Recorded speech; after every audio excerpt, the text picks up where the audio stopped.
Part 1. You'll hear a conversation between a student and a salesman. First, you have some time to look at questions 1 to 10.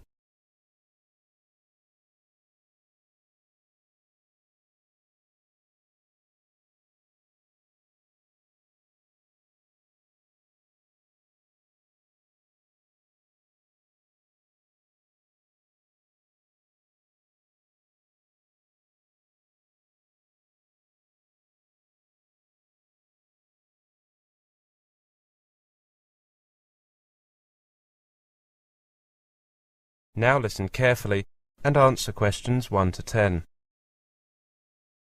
Good morning. Is that Copewell Insurance? I'd like to ask you a few questions about getting insurance. Certainly. What kind of insurance are you looking for? Well, I'm a student and I need comprehensive cover. You know, against theft, damage, legal problems. I see. Students are unfortunately attractive targets for thieves. Student accommodation is a particular target because it often contains several highly portable and valuable items such as laptops. We offer cover specially designed for the needs of students, covering students in several key areas. Oh, that sounds like it's exactly what I need. Please tell me more. Well, the first area we cover is room contents.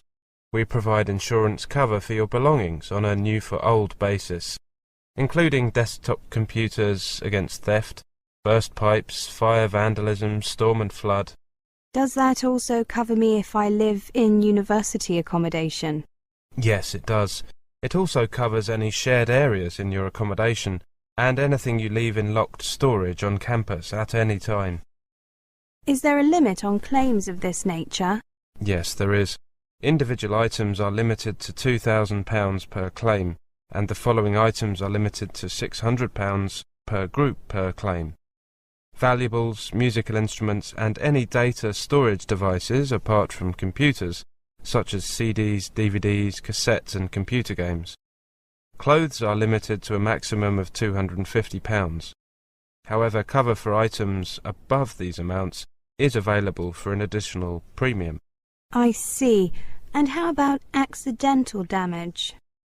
We cover contents against accidental damage occurring while they are in your rooms, and we cover replacement keys and locks up to £150 if you lose your keys. Does this cover items that I leave in my accommodation during holidays?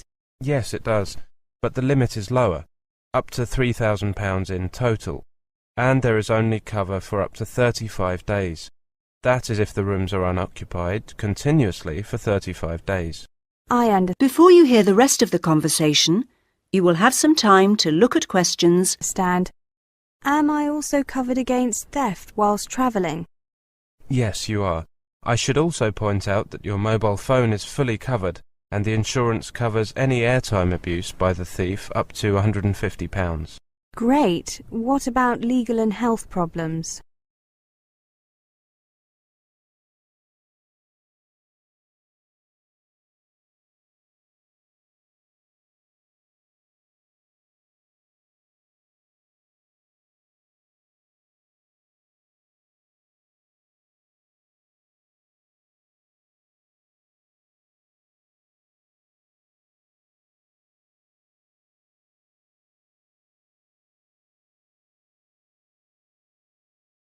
Your legal expenses are covered up to £50,000 for defending claims against you, for claiming against other people for damage or injury they cause you, and tenancy disputes. The last one is particularly useful for students.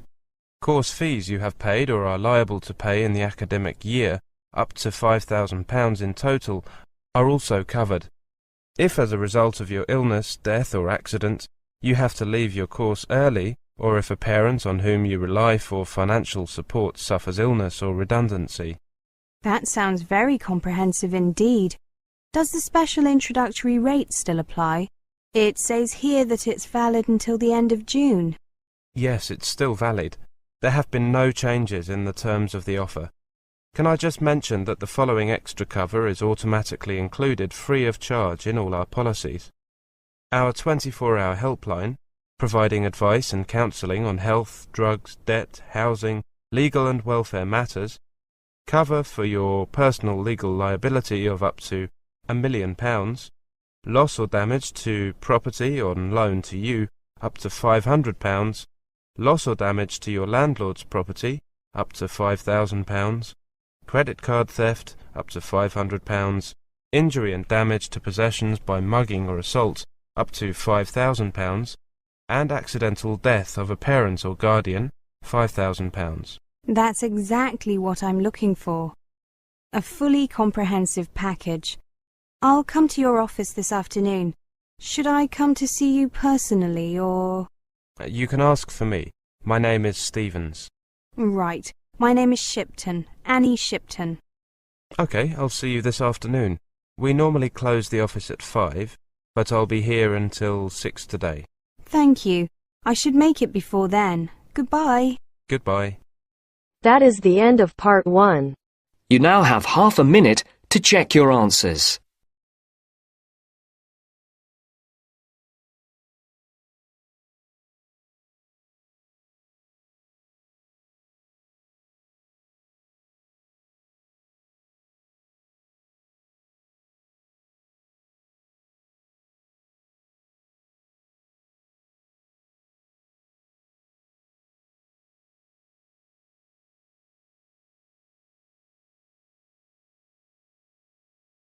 Now turns to part 2. Part 2. You will hear a lecture. First, you have some time to look at questions 11 to 20.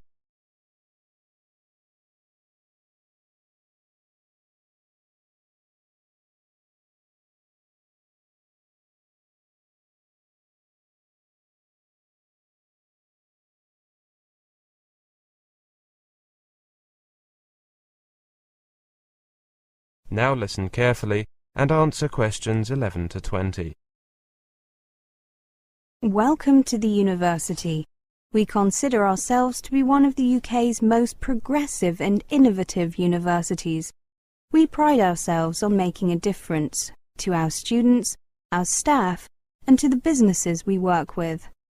Our research and business ideas, alongside our highly sought-after graduates, contribute to the economic and social development of both our region and to the UK as a whole.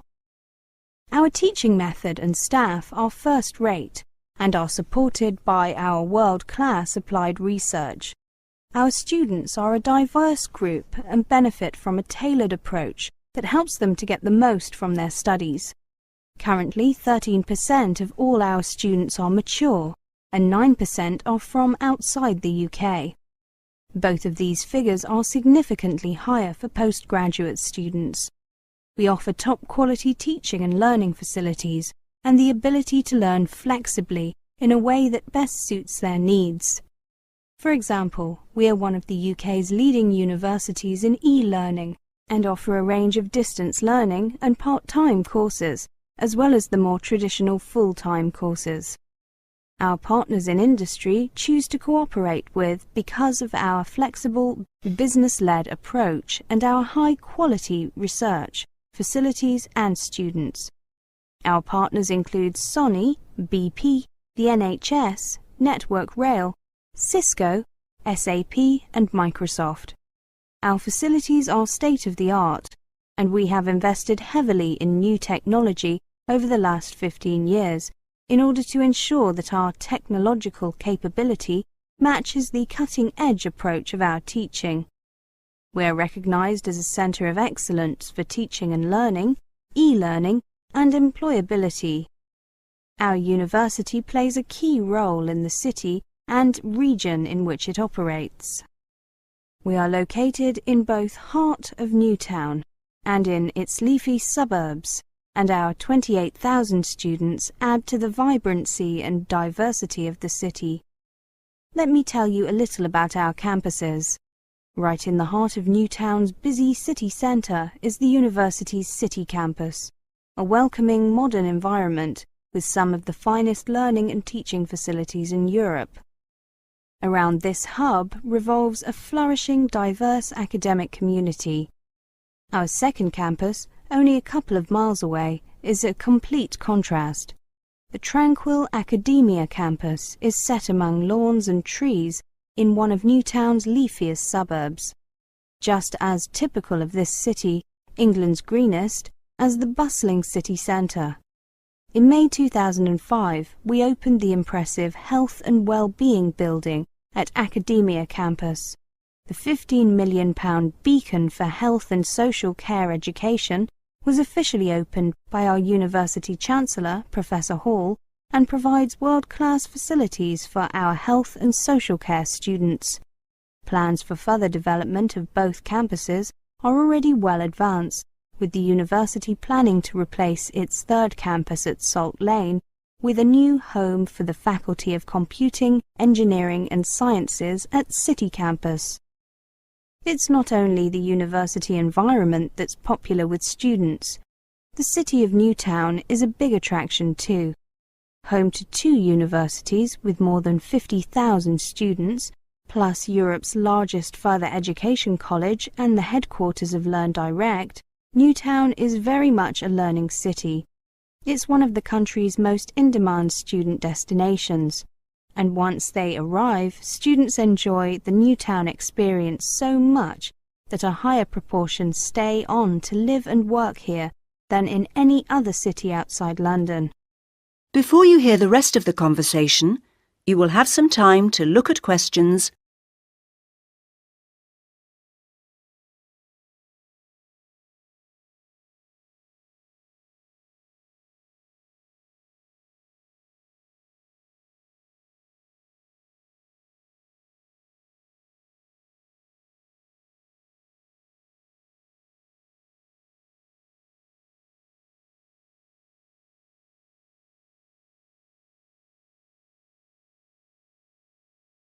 Now, with regard to accommodation, our accommodation services offer a friendly, free service to help you find the right place to live in Newtown. They have an office in the Student Union building, but they also have a website which provides details of all our catered and self-catered residences and a searchable private housing database. The university guarantees to offer all first-year students accommodation of a reasonable standard in university-owned accommodation or in the private sector. On the website, we have also tried to answer some of the most frequently asked questions and provide some useful help, advice and information on how to apply for accommodation. If you can't find the information you are looking for on our website, go into the office where our staff are happy to answer any questions you may have, or you can contact them by phone, fax or email. The university is sensitive to the accommodation needs of individuals and provides both single-sex accommodation and accommodation that is suitable for students with disabilities and special requirements. We also cater to the needs of mature and international students. That is the end of part 2. You now have half a minute to check your answers.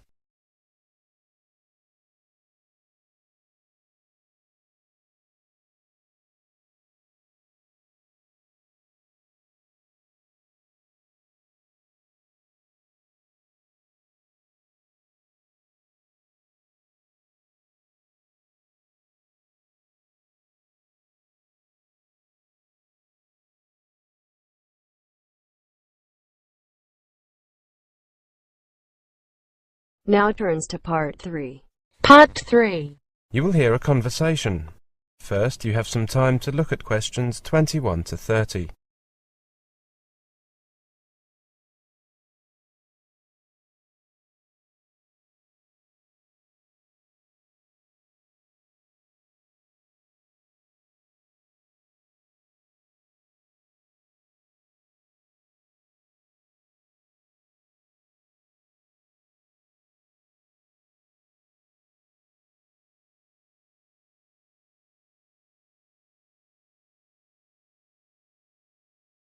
Okay, everyone. We've been asked to think of the characteristics of good teachers and those of good learners. Mike and myself volunteered to look at the former, whilst Janet and Tim took on the latter. Mike, you've got our list. Okay, everyone. This is what Cindy and I came up with.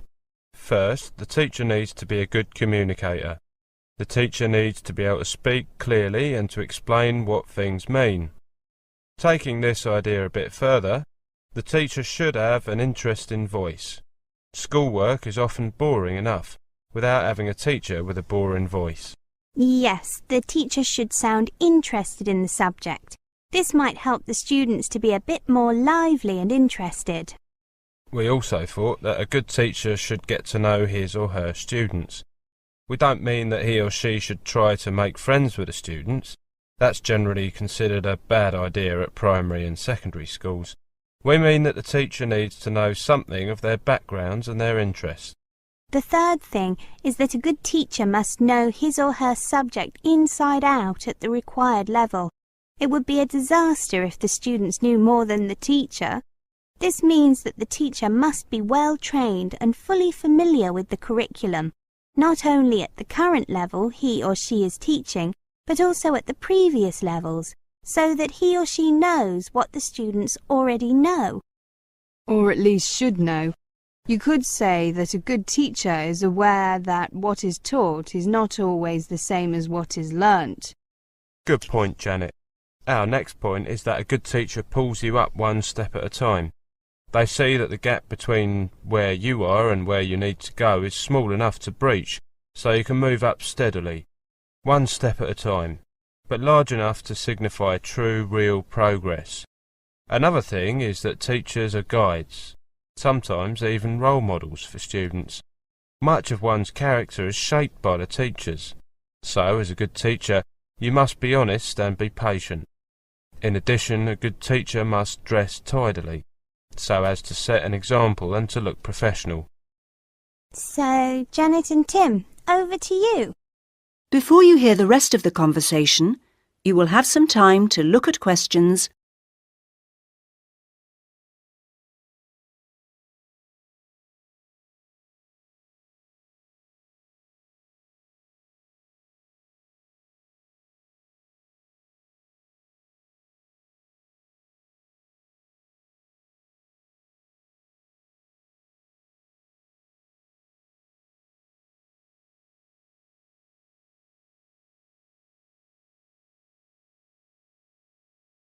Well, we come up with a whole list of things. First, a good student is active. This encompasses a wide range of things, not only getting on with the work assigned to them. For example, a good student will ask questions, particularly when they don't understand something, or for confirmation. He or she is motivated to learn and has study goals, either general goals, such as getting into university, or specific goals for things that he or she wishes to learn in the next month. A good student is disciplined. Now, we don't just mean good behaviour. We mainly mean that he or she has the discipline to stick to a good study routine. This includes reviewing and previewing work. Tim will tell you what else we thought of. We also thought that a good learner focuses on finding reasons why to do something, not on reasons not to do something. Poor students usually tend to offer the immediate response, but, yeah, I've seen that a lot. Haven't we all? A good student is aware that learning often happens days or months later. It is not always linear, and it is not always immediate. He or she sees learning as a long-term project, rather than modularizing, if you like, into clusters of to-dos, example. Preparation for an exam. Many students will not do anything until about 2 weeks before a test and then cram. Then they wonder why they didn't do well. Exactly. Any other ideas?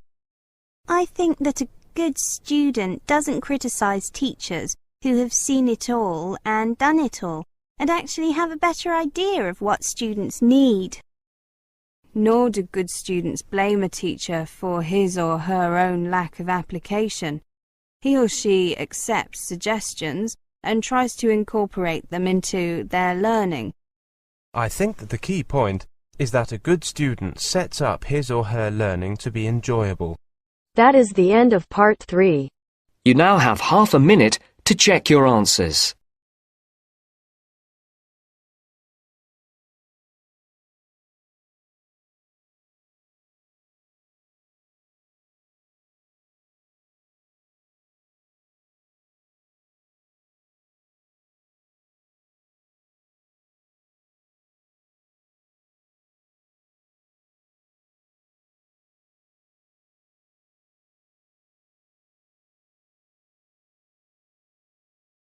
Now turns to Part 4. Part 4. You will hear a presentation on writing an academic essay. First, you have some time to look at questions 31 to 40.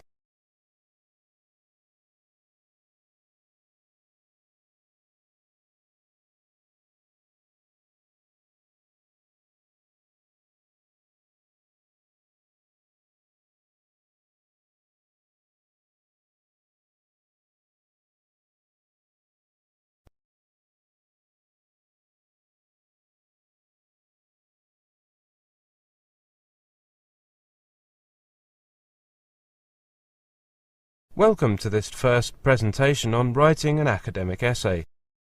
A university essay can be thought of as an extended answer to a quite specific question that has been posed by your lecturer. A key consideration for lecturers when they mark students' work is whether the essay before them is relevant. That is, whether it does in fact provide an answer to the question being posed.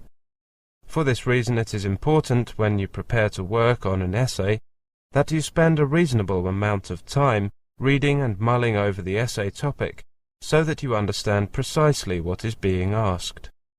This involves identifying and thinking about key words in the topic. Among other things, this tutorial on essay writing is based on the following topic. In the last 20 years, rates of divorce have risen significantly in Western countries. Critically analyze some of the different explanations given for this phenomenon. In your discussion, you should consider what implications these explanations might have for social policy. Implication is a common term. Implications can be thought of as a set of ideas that follow on in some logical sense from a preceding set of ideas.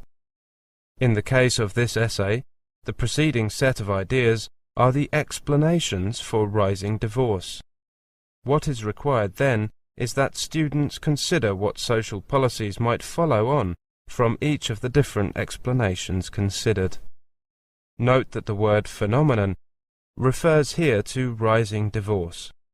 This means that the essay will need to be concerned with explaining why divorce rates have risen. Different explanations suggest that different analysts have come up with a variety of reasons for this happening. To critically analyze means to assess the value of some entity with respect to its strengths and weaknesses. This entity may be a theory, a policy, an argument, a piece of research, etc. In the case of this essay topic, what needs to be evaluated are the different explanations given for rising divorce. This proposition is central to the essay topic. Clearly, the essay will need to be concerned in a general sense with the subject of rising divorce.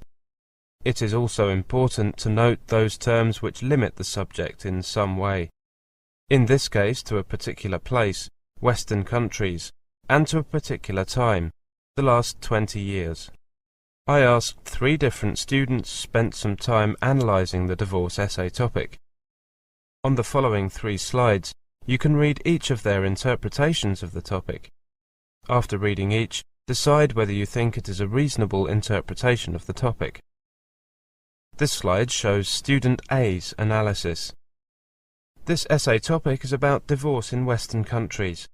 I would look in detail at statistics for divorce in various countries.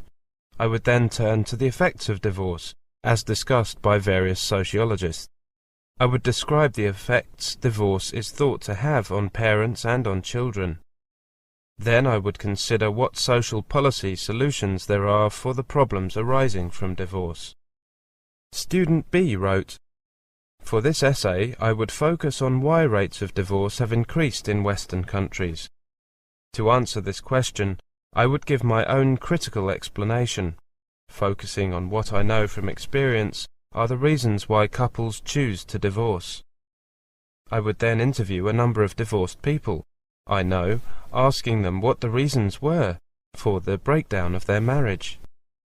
I would then consider current social policies relating to divorce and find out how well the people I interview have coped since they were divorced." And this slide tells us what student C wrote. This topic states that divorce has risen in Western countries. First, I would want to find out if this is the case by looking at statistics from a number of countries. Assuming that the proposition is true, I would then look at a variety of accounts given by sociologists for this increase. For each of these, I would consider how adequate an explanation it is. The topic seems to imply that rising divorce is a phenomenon that needs to be addressed by policymakers. I would then think about what sort of social policy positions might follow on from each explanation. Having read the three interpretations, in your opinion, which seems the most reasonable interpretation? Ah, yes, I think you've got the answer. Of the three interpretations, student 3's would be closest to what is required. The student is proposing to comment on the adequacy of a range of sociological explanations for divorce, i.e., critical analysis, and then to consider what types of social policy would follow on from her explanations, i.e., implications. That is the end of part 4. You now have half a minute to check your answers.